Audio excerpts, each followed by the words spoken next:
السلام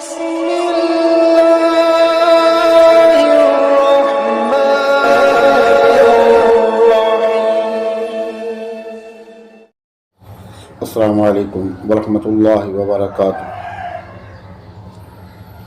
آج ہم آپ کو انتہائی بہترین وظیفہ بتانے جا رہے ہیں۔ آج کل جو ماحول چل رہا ہے وہی ہے کہ ایمان کی کمزوری کی وجہ سے کسی سے اگر ہمیں کچھ ناراضگی ہو جائے یا ہمیں کچھ اختلاف ہو جائے تو بجائے اس کے پاس جا کر کے بات کر کے اس مسئلے کو حل کرنے کے ہم جادو ٹونوں میں لگ جاتے ہیں اور یہ نہیں سوچتے ہیں کہ ہمارے اس عمل کی وجہ سے ایک آدمی کی پوری زندگی تباہ و برباد ہو جائے گی، وہ ذلیل و خوار ہو جائے گا اور ہم اپنی دنیا اور آخرت تباہ و برباد کر رہے ہیں۔ آپ صلی اللہ علیہ وسلم نے فرمایا کہ جادو کرنے والا اور کروانے والا دونوں جہنمی ہیں اور ہم میں سے نہیں ہیں۔ لہذا آج ہم آپ کو بتا رہے ہیں یہ ایسا عمل ہے کہ اگر آپ نے اس کو کر لیا تو جس آدمی نے آپ پر جادو کیا ہے وہ جادو اسی کی طرف پلٹ جائے گا۔ یہ ہے یا قابض یا قہار یا ممیت یا جبار۔ یا قابض یا قہار یا ممیت یا جبار۔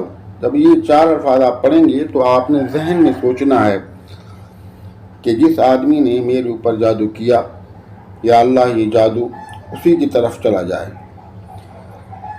پر آگے پڑھنا ہے بحق لا الہ الا اللہ محمد رسول اللہ۔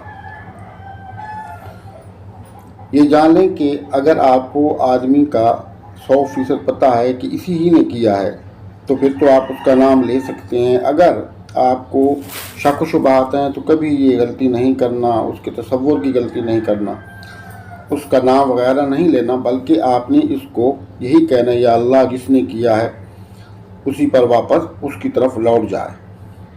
یہ بہت اچھا عمل ہے، اس کی اتنی تعریف کی جائے وہ کم ہے۔ 41 دن کا عمل ہے۔ یہ آپ نے صبح نماز تہجد کے ٹائم اٹھنا ہے 1 سے 2 کے درمیان اور 101 مرتبہ آپ نے اس کو پڑھنا ہے اور شروع اور آخر میں درود ابراہیمی 7 مرتبہ پڑھنا ہے۔ اور یہ وظیفہ شروع کرنے سے پہلے اپنے بچوں کا کچھ نہ کچھ آپ نے صدقہ کرنا ہے اور جب 41 دن یہ مکمل ہو جائے گا تو اس کے بعد بھی آپ نے اس کا جو ہے مکمل ہونے کے بعد اپنا اور اپنے بچوں کا صدقہ کرنا ہے۔ 41 دن کریں، اس کے بعد اس کو آپ معمول میں رکھیں، کوئی مشکل نہیں ہے، اس سے آپ اور آپ کے بچے محفوظ رہیں گے انشاءاللہ۔ یہ بالکل آزمایا ہوا وظیفہ ہے، آپ اس کو کریں، کسی کے پاس جانے کی کوئی ضرورت نہیں ہے۔ ہر جگہ یہ فراڈی لوگ بیٹھے ہیں یا آپ کو لوٹتے ہیں، آپ کو جو ہے وہ نفسیاتی مریض بنا دیتے ہیں، در کی ٹھوکریں کھلاتے ہیں۔ لہذا آپ خود اس عمل کو کریں اور اپنے بچوں کی حفاظت کریں۔ السلام علیکم ورحمۃ اللہ وبرکاتہ۔